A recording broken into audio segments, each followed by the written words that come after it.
Hello વિદ્યાર્થી મિત્રો, હું છું નીલકંઠ પંડિત. ઓનલાઈન એજ્યુકેશનમાં આપનું સ્વાગત છે. અગાઉ ધોરણ 12 કોમર્સની અંદર વાણિજ્ય વ્યવસ્થાના સંચાલનમાં આપણે અલગ અલગ મુદ્દાઓ જોયામાં છેલ્લે સંચાલનની વિવિધ સપાટીઓ અને એના તફાવત વિશે વાત કરી. તો આજે આપણો એક ટોપિક શરૂ કરવા પહેલા એક વાત તમને કહેવા માંગુ છું કે વિદ્યાર્થી મિત્રો, આ કોરોનાની મહામારીની અંદર આપણે ઘણું બધું એજ્યુકેશન મેળવવાનું હજી બાકી છે. સમય ઓછો છે, કારણ કે ક્યારે હજી આ લોકડાઉન છે એની પ્રક્રિયા પૂરી થશે, શાળાઓ શરૂ થશે એની હજી કોઈ ચોક્કસ માહિતી નથી. ત્યારે આપણે ઝડપથી આપણા અભ્યાસક્રમમાં જોડાઈએ અને જે કોઈ પ્રશ્નો આપણને મૂંઝવતા લાગે એને આપણે શેર કરશું. સાથે સાથે તમે કોમેન્ટ બોક્સમાં પણ લખી શકો છો, જેથી તમારા પ્રશ્નોનું સોલ્યુશન આવે અને તમને પડતી મુશ્કેલીઓ છે દૂર કરી શકાય. તો આજનો આપણો ટોપિક છે, આપણે શરૂ કરીએ. ધોરણ 12 કોમર્સમાં વાણિજ્ય વ્યવસ્થાના સંચાલનમાં એની અંદર સંચાલનના કાર્યો છે એના વિશે આપણે ભણશું. તો એની પીપીટી છે એ તમે જોશો અને એના દ્વારા આપણે ભણશું. ફરી પાછા એના આગળના મુદ્દામાં આપણે લાઈવ મળીએ છીએ. વિદ્યાર્થી મિત્રો, સંચાલનના કાર્યો વિશે આપણે એની માહિતી મેળવીએ એ પહેલા થોડીક બાબતો જોઈ લઈએ. ધંધાકીય હેતુઓ સિદ્ધ કરવા માટે તેનું સંચાલન કાર્યક્ષમતાપૂર્વક થવું જોઈએ. જો કાર્યક્ષમતાપૂર્વક સંચાલન ન થાય તો ધંધાકીય એકમના હેતુઓ સિદ્ધ થતા નથી. એટલા માટે કાર્યક્ષમતાપૂર્વક સંચાલનની આખી જે પ્રક્રિયા છે એને અનુસરવી પડે. હવે પ્રક્રિયા એટલે શું? તો પ્રક્રિયા એટલે પૂર્વ નિર્ધારિત હેતુને સિદ્ધ કરવા માટે કે જે હેતુ અગાઉથી નક્કી થયેલો છે એ હેતુને સિદ્ધ કરવા માટે તબક્કાવાર ચાલતી સતત પ્રવૃત્તિ. જે પ્રવૃત્તિ હેતુ સિદ્ધ થયાથી અને કાર્ય જ્યારે પૂરું નથી થતું, એટલે કે હેતુ નક્કી થયાથી હેતુ સિદ્ધ થાય ત્યાં સુધીની પ્રવૃત્તિ એટલે પ્રક્રિયા. અને આ જે પ્રક્રિયા છે એ ક્રમબદ્ધ રીતે ચાલવી જોઈએ. એટલે કે એકમના હેતુઓ સિદ્ધ કરવા માટે, પ્રાપ્ત કરવા માટે સંચાલનના વિવિધ કાર્યો ક્રમબદ્ધ ગોઠવવા પડે છે અને એ ક્રમ પ્રમાણે જ એનું કાર્ય છે થતું હોય છે. આ કાર્યો અંગે અનેક વિચારકો અને વિદ્વાનો પોતે જુદા જુદા મંતવ્યો ધરાવે છે. એટલે કે ઘણા વિદ્વાનો છે ઓછા કાર્યો દર્શાવે છે, ઘણા વિદ્વાનો છે વધુ કાર્ય દર્શાવે છે. તો એના વિશે આપણે અહીંયા આગળ એક ચાર્ટ છે જોઈએ. વિદ્યાર્થી મિત્રો, અહીંયા આગળ તમે ચાર્ટમાં જોઈ રહ્યા છો સંચાલનના કાર્યોનું વર્ગીકરણ આપ્યું છે.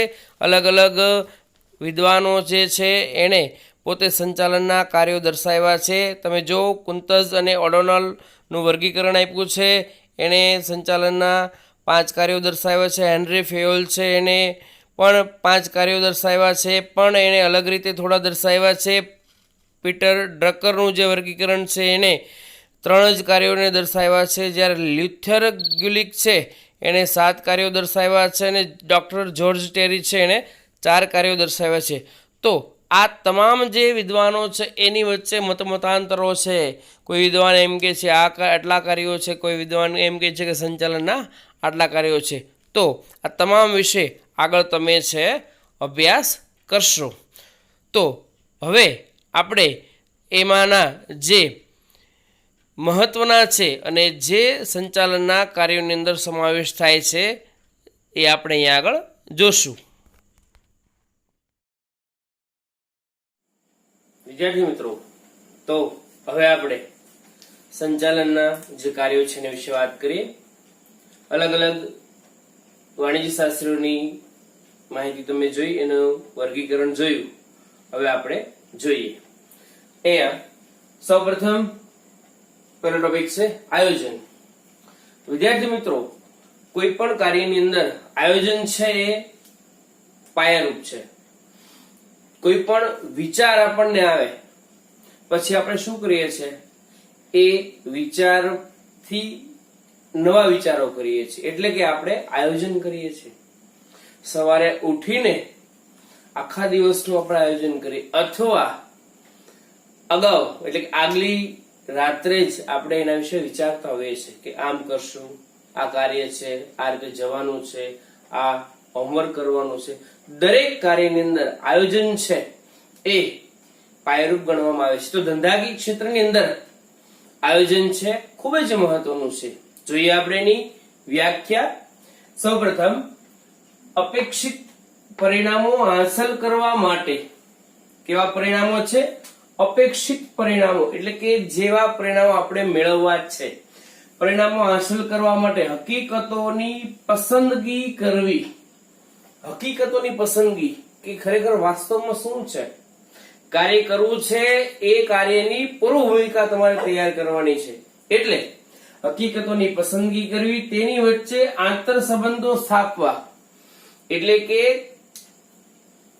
આયોજનની અંદર ઘણા બધા પ્રકારના વ્યવસ્થાઓને સાંકળી લેવામાં આવે છે કે તમારા ધ્યેયને સિદ્ધ કરવા માટે તમારે કેવા પ્રકારની વસ્તુ, મૂડી, કર્મચારી વ્યવસ્થા, દોરવણી, સંકલન, અંકુશની જરૂર પડશે. આ તમામ બાબતો છે એ વચ્ચે આંતર સંબંધ હોવો જોઈએ.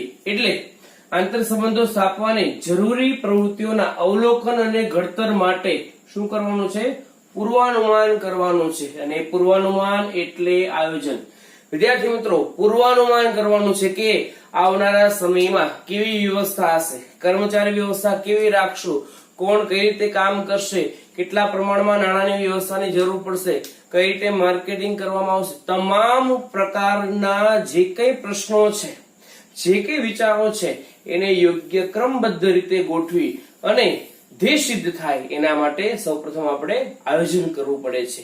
એટલે અપેક્ષિત પરિણામો હાંસલ કરવા માટે હકીકતોની પસંદગી કરવી, તેની વચ્ચે આંતર સંબંધો સ્થાપવા અને જરૂરી પ્રવૃત્તિઓના અવલોકન અને ઘડતર માટેની પૂર્વાનુમાન કરવું એટલે આયોજન.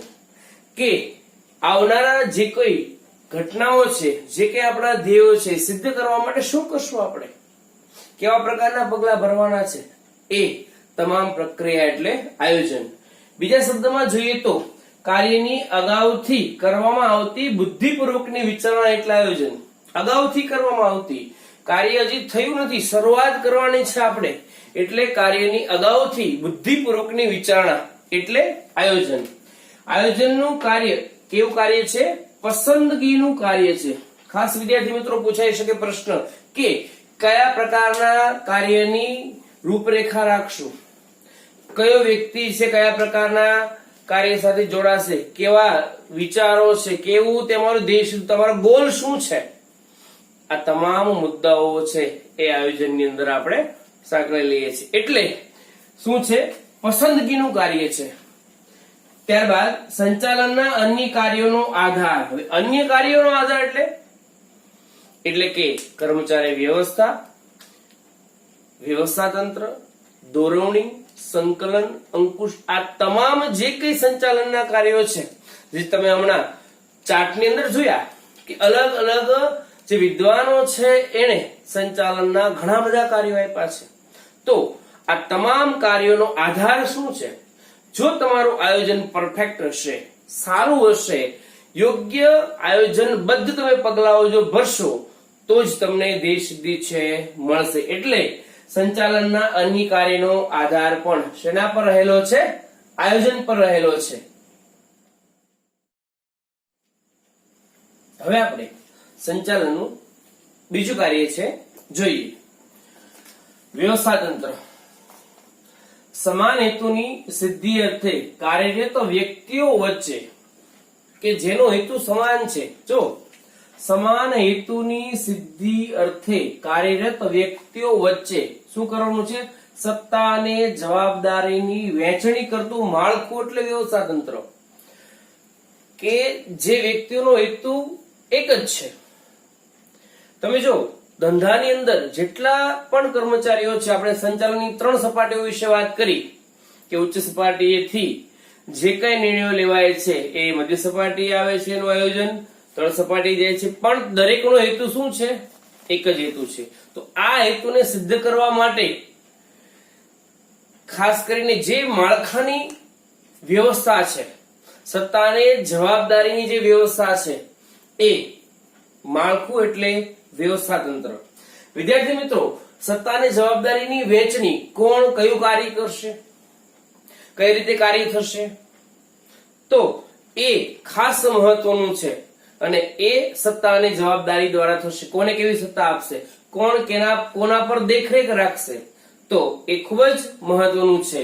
તો એના આધારે એક પ્રશ્ન છે એવો પૂછાઈ શકે કે આયોજન એ ધંધાકીય એકમનું મગજ છે. તમે જો આપણે આયોજનની અંદર જોયું કે આયોજનથી જ કાર્ય સિદ્ધ થશે, ધ્યેય નક્કી થશે, એ પ્રમાણે કાર્ય વિશે વિચારણાઓ થશે, નીતિઓ નિયમો બનશે. એટલે ત્યાં બુદ્ધિનું કાર્ય છે. આયોજન છે એ શું છે, ધંધાકીય એકમનું મગજ છે. અને મગજનું કાર્ય આપણા શરીરમાં શું છે, તમે જો કે સહેજ પણ તમને ચાલતા ચાલતા પગમાં વાગ્યું હોય કે સામાન્ય કાંટો વાગ્યો હોય, છતાં પણ તમને તરત મગજમાં ખબર પડી જશે કે નહીં આ જ જગ્યાએ વાગ્યું. કેમ તમને ડાબા પગે કાંટો વાગ્યો, તમે જમણો પગ ઊંચો નથી કરતા? કેમ એવું થાય છે?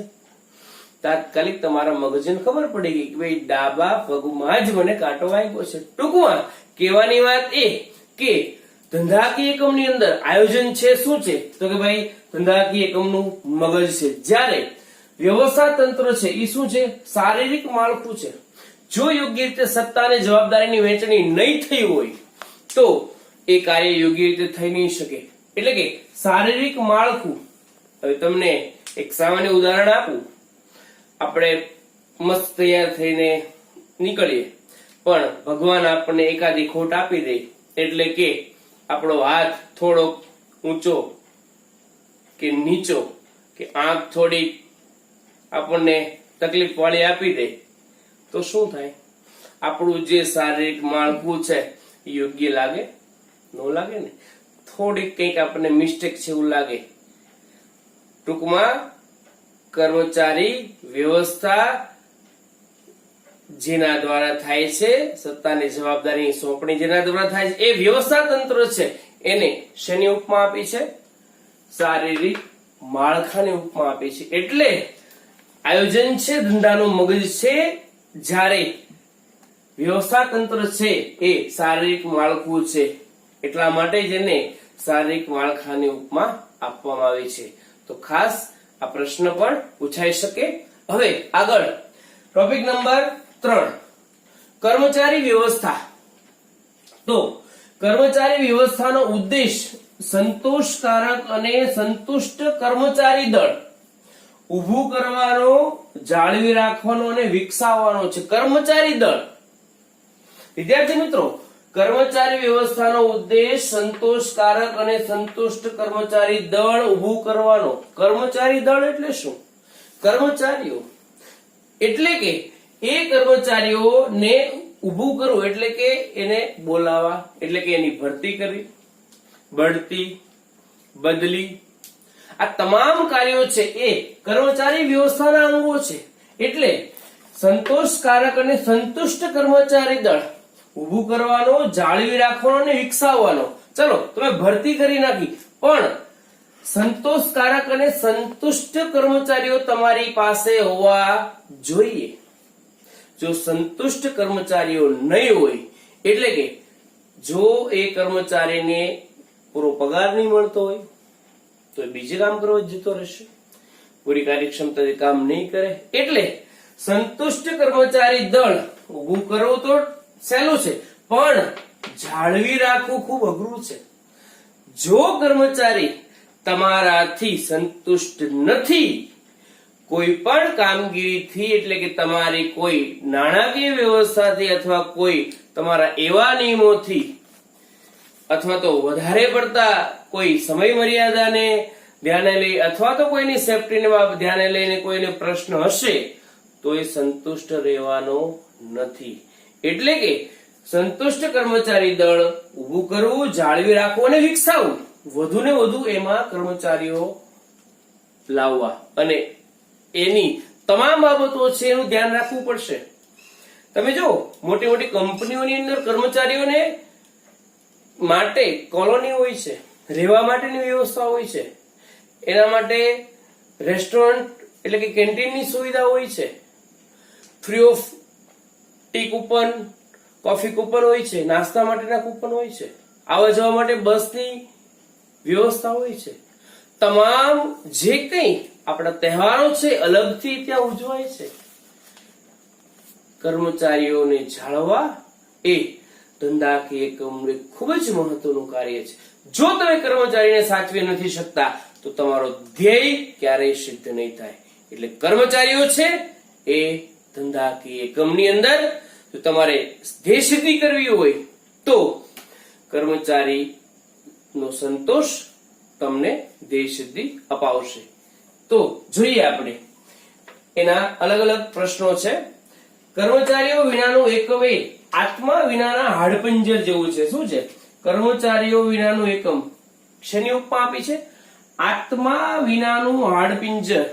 તમે વિચાર કરો, હાડપિંજર કે જેને કઈ ખબર જ નથી પડતી અથવા તો લટકેલો તો તમે જોયા કરો કે આ શું છે.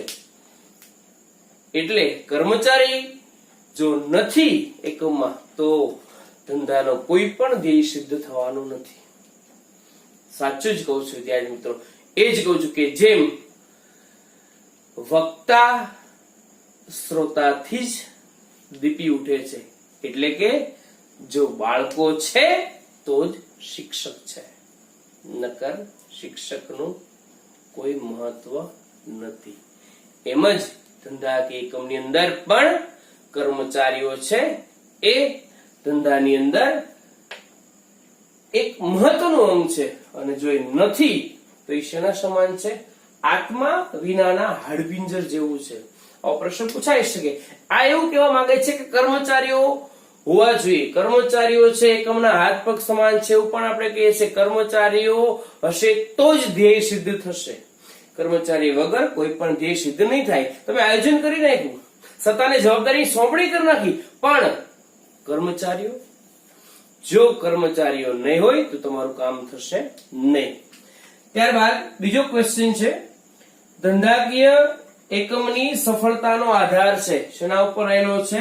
કર્મચારીઓ ઉપર રહેલો છે, જેની આપણે વાત કરી. એ જ રીતે કે ધંધાની સફળતા કર્મચારીઓ ઉપર જ રહેલી છે. જો કર્મચારી નથી તો ધંધો છે તમારો સફળ થવાનો નથી.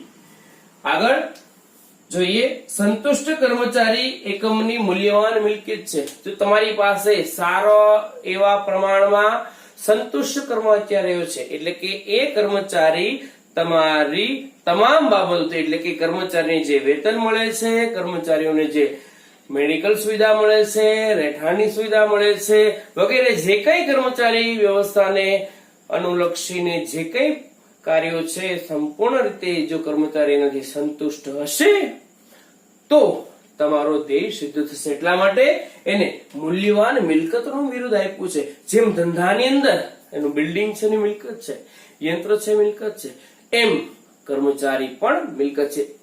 હવે પછી એટલે કે આગળના સિલેબસની અંદર તમે જ્યારે કોલેજ લેવલ કે માસ્ટર ડિગ્રી લેવલે જશો ત્યારે ત્યાં તમે HRM હ્યુમન રિસોર્સ મેનેજમેન્ટ માનવ સંસાધન સંચાલન, કર્મચારીઓનું સંચાલન કેવું હોય કે કર્મચારીઓની જેમ એ કોઈ કાર્ય કરે છે પછી જતો રહે છે તો ઉત્પાદનમાં કેમ ઘટાડો થાય છે, વેચાણમાં કેમ ઘટાડો થાય છે એની નોંધ જે નથી લેવાતી એના વિશે પણ અભ્યાસ છે એ આગળના અભ્યાસની અંદર આપેલો છે.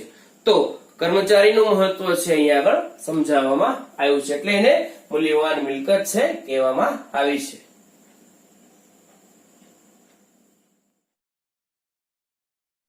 વિદ્યાર્થી મિત્રો, ત્યારબાદ નંબર 4 દોરવણી જોઈએ. કર્મચારીઓને ધ્યેય પૂર્તિ માટે માર્ગદર્શન આપવું અને તેમના પર દેખરેખ રાખવી એટલે દોરવણી.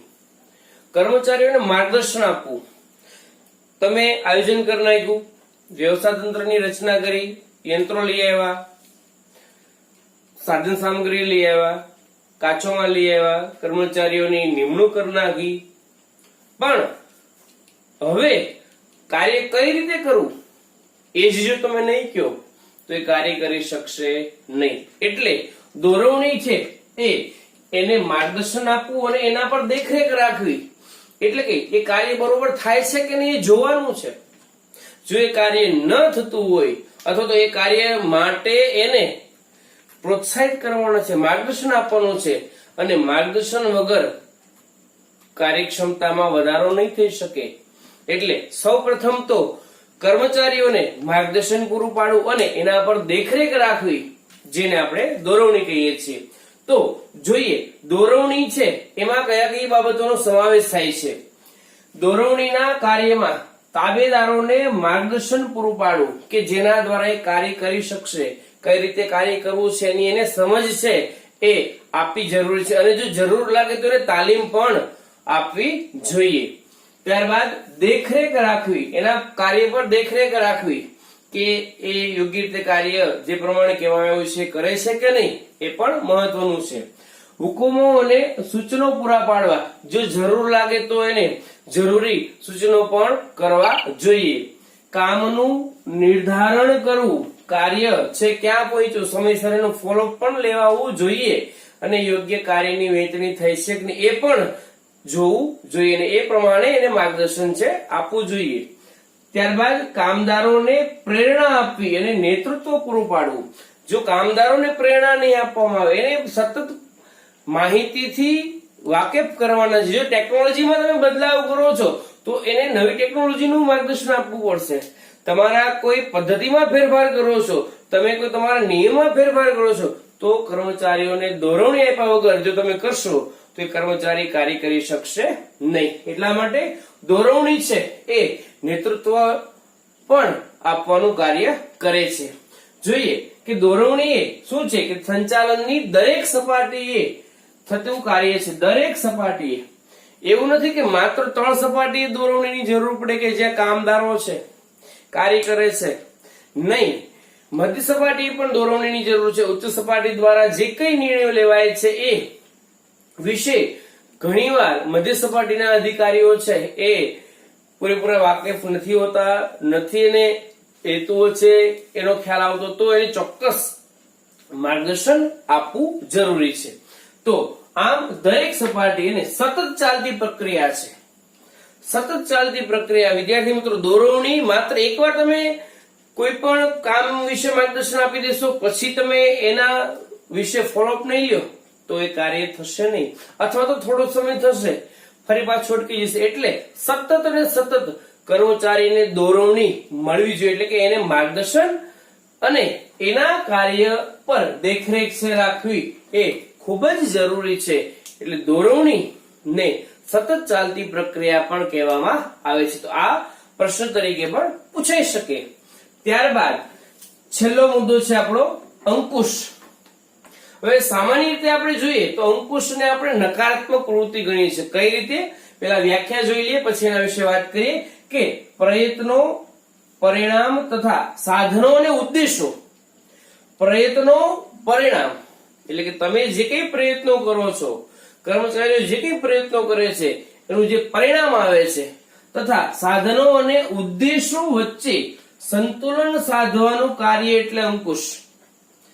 સાધનો અને ઉદ્દેશો, જે કઈ સાધનો રોકાયેલા છે, જે કઈ તમારા ઉદ્દેશોને સિદ્ધ કરવા માટે, એને મેળવવા માટે, એ તમામ વચ્ચે સંતુલન સાધવાનું કાર્ય કોણ કરશે? અંકુશ કરશે. કઈ રીતે? તો જ્યાં જ્યાં કામ થાય છે ત્યાં તમારા જે કઈ નિયમો છે, જે કઈ સૂચનો છે, જે કઈ હુકમો છે એ પ્રમાણે થાય છે કે નહીં એ તો પેલા જોવાનું કાર્ય છે. આમ અંકુશને નકારાત્મક ગણવામાં આવ્યું છે.